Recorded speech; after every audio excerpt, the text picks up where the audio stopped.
budaya positif di lingkungan sekolah. Perkenalkan, saya Melati Puspita Harumsari, calon guru penggerak di angkatan 10 dari UPT SDN Wigagung Kabupaten Tuban.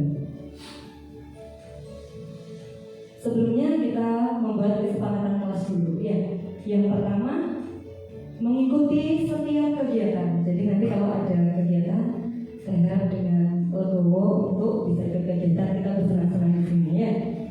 Yang kedua, berbicara yang sopan saat ingin berpendapat. Yang ketiga, mengangkat tangan jika ingin berpendapat. Yang keempat, mengatur HP dalam mode silent. Dan yang kelima, boleh makan dan minum asal tidak mengganggu peserta lain. Monggo sambil dinikmati sajiannya. Sudah saya sajikan walaupun sedikit dan sederhana. Atau mungkin ada yang perlu ditambahkan kesepakatannya? Perlu apa? Ada yang ingin ditambahkan? Mungkin perlu apa kesepakatannya kita hari ini? Sudah, ini saja. Sepakat ya? Oh, nanti harus ada permainan. Boleh. Sip, nanti akan kita tambahkan dengan permainan. Pak Kuko harus aktif dalam kegiatan ya, karena ini sudah kesepakatan kita bersama. Ya. Baik. Selanjutnya, nah kita ice breaking dulu. Ini kayaknya Bapak Ibu senang nih kalau ice breaking ya. Iya. Ice breaking kali ini karena tadi kita sudah upacara ya, jadi mungkin punggungnya agak kencang, kita istirahat sejenak, kita lemaskan sejenak dengan mengikuti ice breaking, yaitu senam sambil duduk ya, biar semangat nanti mengikuti pembelajaran hari ini.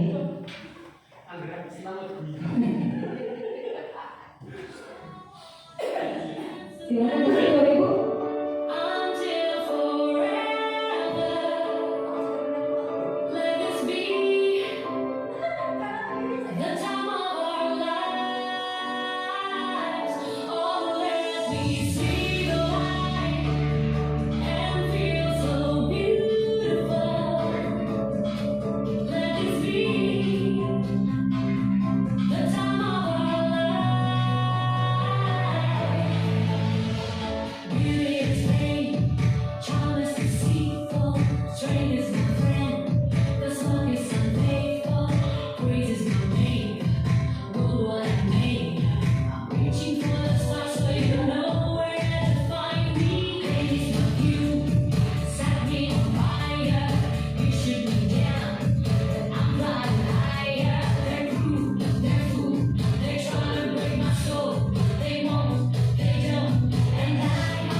Nah, sudah lemes ya, capek juga, monggo sambil diminum atau dimakan.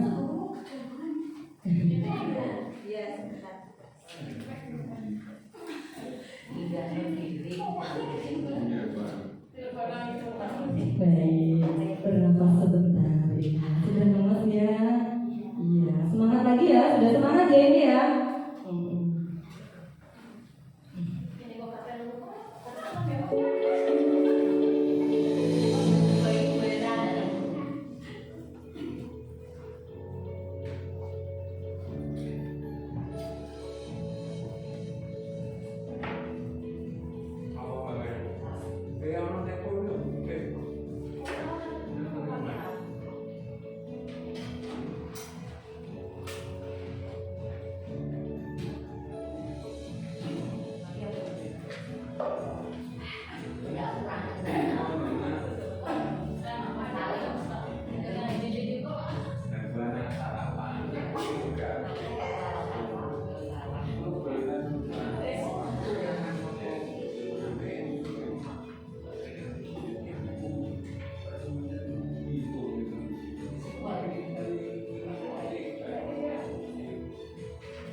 Baik Bapak Ibu, kali ini yang akan kita pelajari adalah tentang disiplin positif di lingkungan sekolah. Ya, disiplin di sini, kalau kebanyakan orang akan menghubungkan kata disiplin dengan kata tertib, teratur, kepatuhan pada peraturan. Ya, kata disiplin juga sering dihubungkan dengan hukuman, padahal sesungguhnya berbeda.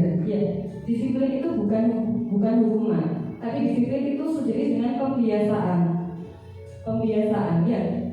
Belajar tentang disiplin tidak harus dengan memberi hukuman. Justru itu adalah salah satu alternatif terakhir, dan kalau perlu tidak digunakan sama sekali. Jadi ada beberapa alternatif positif, tidak harus langsung ke hukuman dalam menangani mungkin kesalahan siswa atau tindakan siswa yang negatif. Tindakan siswa yang masih belum ke arah yang positif, kita tidak harus langsung menuju ke hukuman. Ya, nanti alternatifnya akan saya ajarkan, akan saya bagi di materi ini ya. Dalam budaya kita, makna kata disiplin dimaknai menjadi sesuatu yang dilakukan seseorang pada orang lain untuk mendapatkan kepatuhan. Kita cenderung menghubungkan kata disiplin dengan ketidaknyamanan. Jadi mungkin siswa kalau dihukum itu akan merasa tidak nyaman. Bahkan bukan siswa ya, kita juga kalau dihukum juga akan tidak nyaman ya. Nah, di sini kita akan belajar tentang stimulus respon dengan teori kontrol. Kalau selama ini mungkin yang kita terapkan adalah stimulus respon. Di sini realitas atau kebutuhan kita sama, tapi kalau teori kontrol realitas kebutuhan kita berbeda. Nah, gini ya, jadi kebutuhan individu, kebutuhan siswa itu tidak sama. Ya, mungkin siswa ini dikatakan sama guru A, misalkan ini lo pintar, dengan guru B itu ini lo nakal. Padahal kebutuhan anak itu berbeda. Mungkin dia tidak nakal, ya, tapi dia membutuhkan perhatian kita. Dia tidak nakal. Bagaimana caranya kita agar kenakalannya itu kita belokkan ke arah positif? Di sini kalau di stimulus respon, orang lain bisa mengontrol saya. Kalau teori kontrol, hanya Anda yang bisa mengontrol diri Anda. Maksudnya gini, setiap siswa itu memiliki kontrol tangan. Ya, di tangan ini ada rahasia kita. Ada sesuatu yang ingin kita bangga-banggakan, tapi hanya orang tertentu yang boleh tahu. Tidak semua orang boleh tahu. Bagaimana sekarang cara Anda bisa membuka genggaman saya ini? Apa yang Anda lakukan? Biar saya bisa menceritakan rahasia saya kepada Anda. Apa yang harus Anda lakukan? Bagaimana caranya? Merayu, didekati, diapakan? Menarik hati, ya boleh. Ya, mendekati saya. Ya, apalagi? Biasanya mau membuka genggaman tangan ini kepada Anda. Dipepet terus, boleh. Nah, itulah yang ada dalam siswa kita itu adalah genggaman tangan ini. Mereka memiliki dalaman dari genggaman tangan ini berbeda-beda. Ya, bagaimana cara mereka agar mau membuka tangan ini kepada kita? Caranya tadi apa? Didekati, ya. Didekati, dipepeti terus. Diberikan penguatan positif. Ojo diomel-omel. Kalau dimarah apa? Mereka akan semakin memberikan tangannya erat-erat. Karena apa? Karena mereka takut kepada kita. Ya. Nah, tujuan dari materi ini adalah kita biar bisa memahami teori kontrol anak. Bagaimana cara kita mendekati anak? Biar bisa terbuka. Biar akan dari kenakalan siswa tadi, biar bisa kita masuki. Kita kasih pendapat, kita kasih masukan biar ke arah yang positif. Tapi kalau anak ini tidak mau membuka genggaman tangannya, maka perjuangan kita akan sia-sia. Ya, beda lagi kalau kita sudah masuk ke dalam hatinya, maka mereka akan terbuka dengan sendirinya. Ya, oh sama Bu ini loh saya nyaman, sama Pak Ika saya nyaman, sama Bu Era saya nyaman. Maka mereka akan cenderung mendisiplinkan mereka dalam budaya yang positif. Ya. Kalau dulu kita berprinsip saya bisa mengontrol orang lain, saya bisa mengontrol murid saya. Nah, sekarang kita ubah paradigma itu, bahwa mereka itu memiliki kontrolnya sendiri. Sekarang bagaimana cara kita bisa mereka mempercayai kita? Ya, bagaimana cara kita? Dengan mereka percaya, otomatis nanti anak-anak akan mendisiplinkan diri dalam hal yang positif. Jadi seperti itu ya. Kalau dulu ada pemaksaan pada saat bujukan gagal. Kalau sudah dirayu-rayu gagal, kalau dulu ya kita paksa, kita hukum, seperti itu ya. Kalau di teori kontrol, kita akan berkolaborasi, menciptakan pilihan-pilihan baru. Kita melakukan kayak kesepakatan sama anak. Gimana kalau kamu nanti nakal lagi, bu guru harus bagaimana? Kalau kamu nanti melakukan kesalahan ini lagi, bu guru harus bagaimana? Jadi kita merubah paradigma itu menjadi suatu kolaborasi, gitu ya. Nah, oke, kita lanjut saja. Teori kontrol. Teori kontrol oleh psikiater pendidikan Dr. William Glasser meluruskan beberapa miskonsepsi tentang makna kontrol tadi yang sudah saya jelaskan tadi ya, bahwa orang dewasa itu memiliki hak untuk memaksa, padahal sebenarnya tidak. Ya, kita yang sudah dewasa harus mengerti dengan kebutuhan anak-anak. Tidak boleh harus memaksa, tapi kita harus melakukan kolaborasi. Bagaimana caranya ya tadi dengan melakukan rayuan-rayuan mau tadi ya, dipepet terus, pendekatan, boleh seperti itu ya, agar mereka bisa melepas genggamannya tadi, bisa terbuka dengan kita.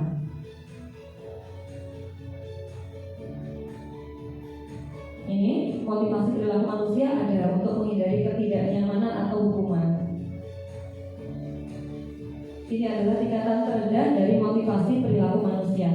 Biasanya orang yang motivasi perilakunya untuk menghindari hukuman dan ketidaknyamanan akan bertanya apa yang akan terjadi apabila saya tidak melakukannya. Untuk mendapatkan imbalan atau penghargaan dari orang lain. Kadang ada motivasi siswa melakukan, misalkan, Bu, saya tak nyapu ya. Iya. Berarti dia motivasi untuk mendapatkan penghargaan. Dia dapat pujian dari bapak ibu gurunya. Ada lagi motivasi untuk menjadi orang yang mereka inginkan dan menghargai diri sendiri dengan nilai-nilai yang mereka percaya. Jadi mereka memiliki dalam perilaku mereka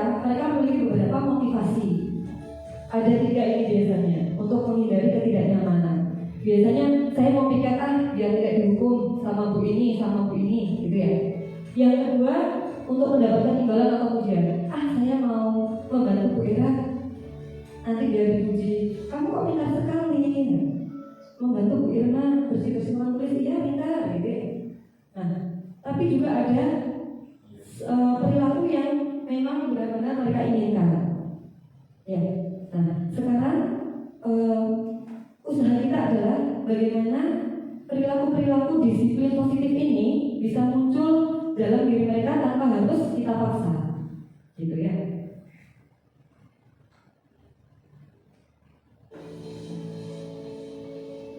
Nah, tadi ada hukuman, ada kata-kata hukuman, ada konsekuensi dan restitusi. Apa perbedaan dari tiga kata ini? Ada yang bisa membedakan? Apa itu hukuman? Apa hukuman? Boleh raise hand? Apa hukuman? Cenderung ke fisik. Apalagi? Cenderung ke hal yang negatif, gitu ya, dihukum. Ke hukuman fisik negatif. Kalau konsekuensi seperti apa? Jika kita melakukan A, maka nanti hasilnya B, gitu ya. Akibat sebab akibat, ya. Kalau restitusi lebih ke pendekatan, betul sekali. Nah, di sini ya, setelah belajar ini saya harap nanti kita akan melakukan pendekatan-pendekatan dengan cara restitusi. Ya, jadi kalau dulu dengan hukuman diperbaiki lagi ke konsekuensi, mungkin ya. Restitusi, ya, itu restitusi. Ketikanya nggak kelihatan ya rutinnya. Iya berarti. Nah, jadi kita melakukan pendekatan dengan kesalahan-kesalahan atau negatif-negatif yang dilakukan siswa dengan menggunakan metode restitusi. Ini ya, perbedaan hukuman, konsekuensi dan restitusi tadi.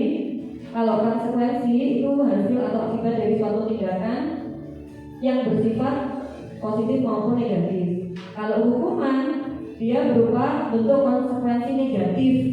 Tadi biasanya hukuman fisik atau kadang dihukum dimalu-maluin di depan kelas kayak gitu ya. Nah, sekarang kita perbaiki metode pendekatan ini ke arah restitusi. Apa itu restitusi? Restitusi itu proses penciptaan kondisi bagi murid untuk memperbaiki kesalahan mereka, sehingga mereka bisa kembali pada kelompok mereka dengan karakter yang lebih kuat. Jadi melalui pendekatan-pendekatan itu dengan harapan mereka bisa memperbaiki kesalahan mereka, tapi dengan memperkuat karakternya.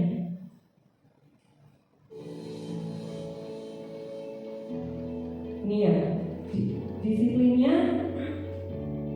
Kalau hukuman itu biasanya menyakitkan, gitu ya. Kalau konsekuensi itu harus terjadi. Kalau kamu nanti datang terlambat, nanti kamu bisa ketinggalan pelajaran, kayak gitu ya. Kalau hukuman, kalau kamu datang terlambat, nanti kamu keliling lapangan, kayak gitu. Nah, iya. Kalau restitusi, nanti kita melakukan pendekatan. Pendekatannya seperti apa? Ini ya.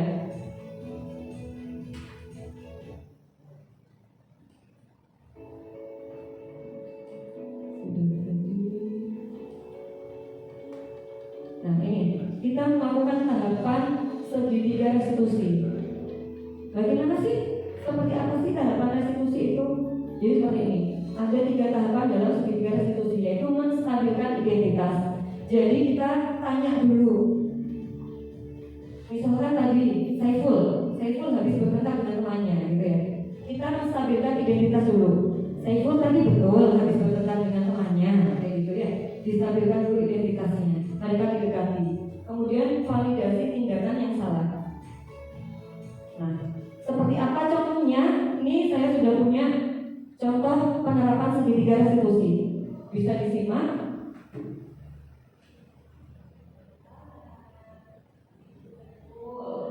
Ini tadi saya dengar laporan dari kelas kalau saya pun habis sebentar ya sama Suci yang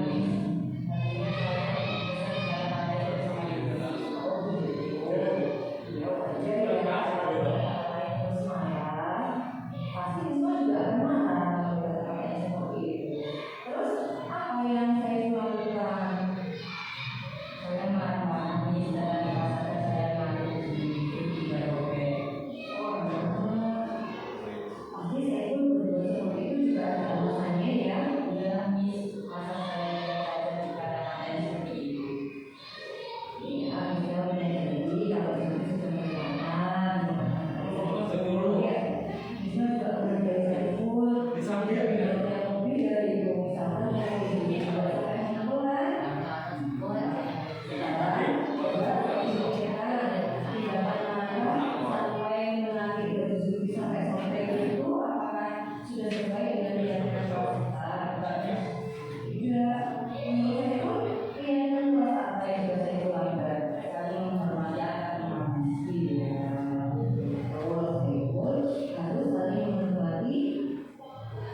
Jadi kalau ada anak berantem jangan langsung dihukum. Kamu berantem ya, keliling lapangan. Tidak seperti itu ya. Iya, dijual misalnya. Tidak seperti itu. Tapi melakukan pendekatan seperti tadi. Iya. Iya. Nah, kalau seperti itu kan ada takut itu kan dari suatu hukuman juga ya. Nah, kita perbaiki cara kita mendekati anak-anak dengan metode segitiga restitusi. Tadi mengkonfirmasi identitas tadi, benar ya, melakukan tadi bertengkar ya, seperti itu. Kemudian yang kedua, setelah mereka mengakui, kita lakukan suatu pembelaan. Jadi nggak harus ya, tapi kita lakukan, oh ya, kita berada di pihak mereka. Iya ya wajar ya kalau dikata-katain pasti misal juga akan marah. Nah, jadi kita berada di pihak mereka. Ya. Nah, setelah itu kita giring lagi mereka ke pertanyaan-pertanyaan yang menggiring mereka tadi. Sudah tahu salah, nanti kalau sudah tahu salah dia akan otomatis tahu mana salahnya seperti ini. Setelah itu mereka diajukan pada beberapa pilihan. Nah, pilihan menyelesaikan masalah tadi mereka sendiri yang membuat. Tadi contohnya, baik untuk memperbaiki masalah ini saya dulu harus bagaimana? Karena dia sudah tahu, saya harus lebih sabar. Jadi akan ada beberapa pilihan dalam menyelesaikan masalah. Contohnya tadi, saya harus menghormati teman saya nih. Saya harus lebih sabar. Itu adalah pilihan-pilihan yang anak buat. Jadi itulah pendekatan segitiga restitusi. Tidak harus selalu dengan hukuman, gitu ya. Jadi kok masuk bahasa.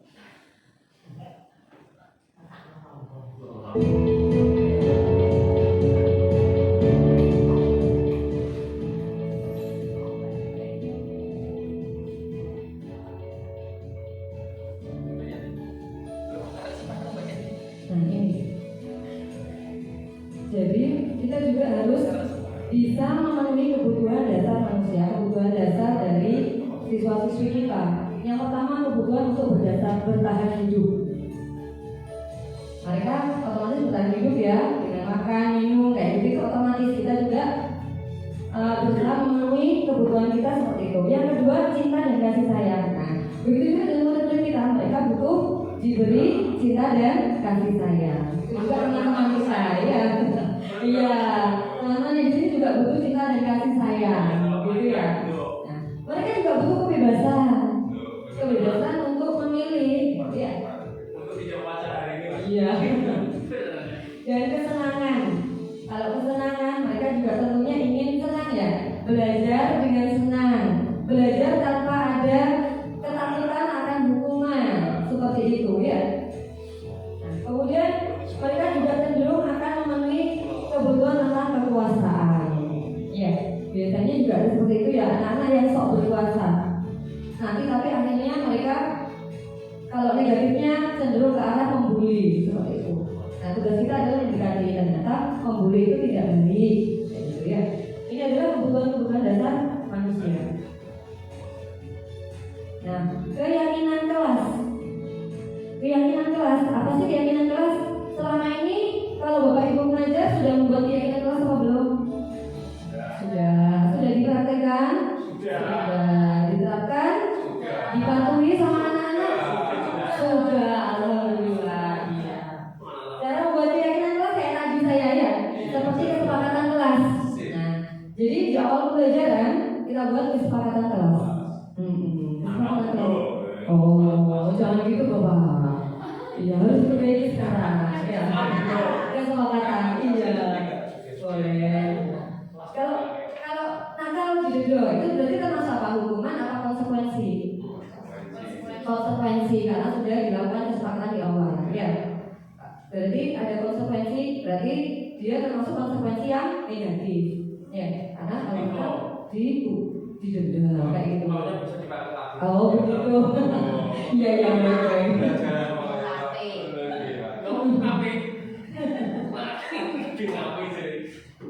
Ya, tadi ya. Kalau tadi kita sudah melakukan kesepakatan kelas. Nah, ya. Siap.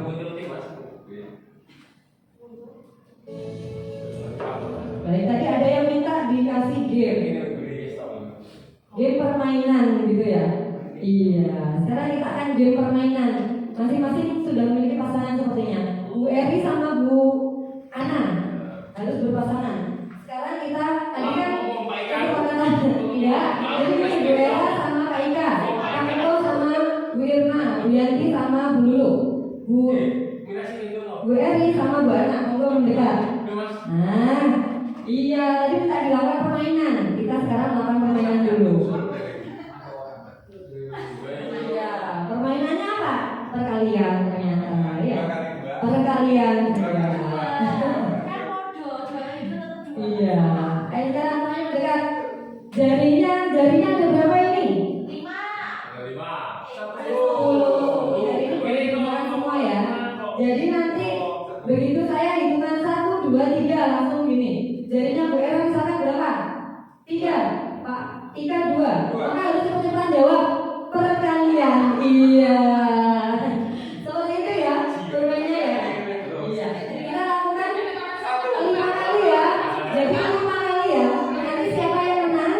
Iya, dapat hadiah. Ya, seperti itu ya. Ada hadiahnya ya. Iya. Boleh kan tadi dari kita ada 10. Iya. Ayo sudah siap? Iya. Tadi kan Pak Hukum di kesempatan kelas kita minta dikasih permainan. Nah, ini kita bermain. Oke? Nanti dihitung sendiri siapa yang menang ya. Oke. 1, 2, 3. 1, 2, 3.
Demikian dari saya melatih Puspita. Mohon undur diri. Akhirul kalam. Wabillahi